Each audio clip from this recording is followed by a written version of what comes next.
Apsara theatre re open ആട്ടോ. Magic frames എടുത്ത് അല്ലേ, കൊളാബറേറ്റ് ചെയ്ത് 71 മുതൽ പറഞ്ഞാൽ അത് പൂട്ടുക എന്ന് പറഞ്ഞിട്ടുണ്ടല്ലോ.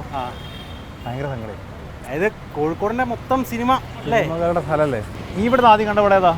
ഞാൻ എന്റെ ഓർമ്മയിൽ നിൽക്കുന്ന പടം എന്ന് പറഞ്ഞു കഴിഞ്ഞാൽ 3D എഫക്റ്റിലൊക്കെ എന്റെ ഓർമ്മയിലേ നമ്മളിങ്ങനെ കുട്ടിക്കാലത്ത് ഇങ്ങനെ ചെറുപ്പത്തിൽ അമ്മേന്റെ കൈയൊക്കെ പിടിച്ചിങ്ങനെ വരില്ല.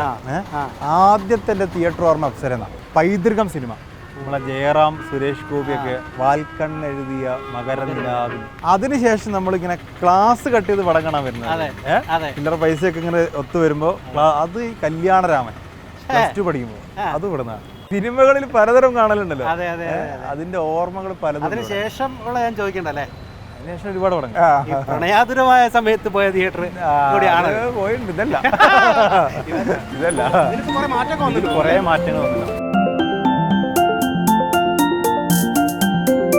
ടിക്കറ്റ് കൗണ്ടറൊക്കെ അവിടെ തന്നെ കേട്ടോ. പക്ഷെ പഴയ ഒരു ടിക്കറ്റ് കൗണ്ടർ ഉണ്ട്, അത് പൂട്ടി. അത് കുറെ കാലമായി പൂട്ടി. അവിടെ കണ്ടോ, അതിങ്ങനെ ഇടുങ്ങിയ വഴി. അത് ഇവിടെ ഉണ്ട്, നമ്മളെ ബ്ലൂ ഡയമണ്ടിലല്ല, ഡേവിസൺ തിയേറ്ററിലും അങ്ങനെ കോർണേഷൻ ഉണ്ടായിരുന്നു. ഇപ്പൊ അതില്ലല്ലേ. ആളുകൾ ശ്വാസം മുട്ടി അതൊരു എക്സ്പീരിയൻസ് തരും.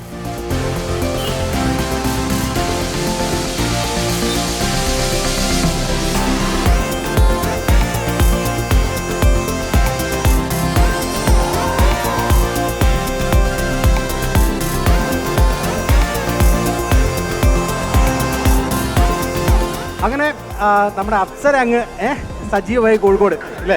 ശരിക്കും പറഞ്ഞാൽ നമ്മളിപ്പോൾ കാണുമ്പോഴേ ഞാൻ കരുതി മുഴുവൻ മാറ്റം വരുത്തിയിരുന്നു. പഴയ ഒരു പൈതൃക സാധനമുണ്ട്, നമ്മൾ പണ്ട് കയറിപ്പോകുന്ന ആ ഫീൽ തന്നെ ഉണ്ട് അല്ലേ.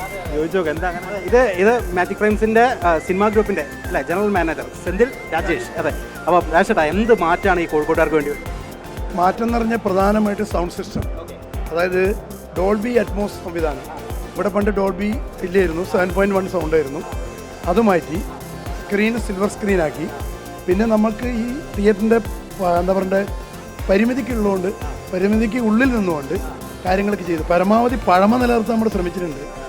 ഇങ്ങനെയുള്ള കാര്യങ്ങൾ, ഇതൊക്കെ ഈ റാം സിസ്റ്റം അല്ലെങ്കിൽ ഇതൊക്കെ വേണമെങ്കിൽ മാറ്റം വരുത്താൻ വെച്ചാൽ ഇങ്ങനത്തെ ഒരു കൗതുക കാഴ്ച എനിക്ക് തോന്നുന്നില്ല വേറെ എവിടെയും തൃശ്ശൂരിലാകാം. ഞങ്ങളിപ്പം നമ്മൾ ചെറുപ്രായത്തിൽ ഈ ഇത്രയും ക്രൗഡ് കൂടുന്ന വേറെ തിയേറ്റർ 1005 സീറ്റ് ഇല്ല ഇവിടെ, ഇപ്പോഴും 1005 സീറ്റ് ഉണ്ട്. എനിക്ക് തോന്നുന്നു ഏറ്റവും കൂടുതൽ സീറ്റ് കോഴിക്കോടുള്ളത് ഇവിടെയാണ് അല്ലേ.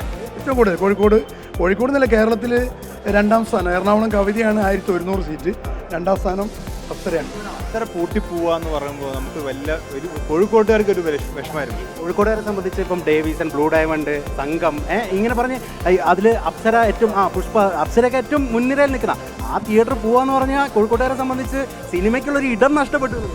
തീർച്ചയായിട്ടും.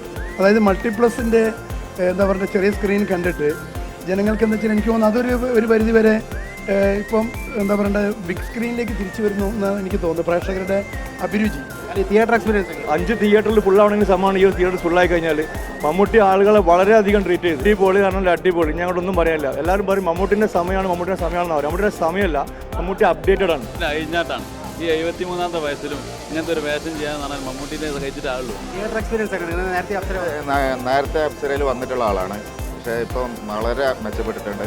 4K അടിപൊളിയാണ്, സൗണ്ട് സിസ്റ്റം അടിപൊളിയാണ്, സീറ്റിംഗ് അടിപൊളിയാണ്, അടിപൊളി സൂപ്പർ, മൊത്തത്തിൽ അടിപൊളിയാണ്. നല്ല തിയേറ്റർ. ഞാൻ ആദ്യമായിട്ടാണ് ഇവിടെ ഫിലിം കാണാൻ വരുന്നത്.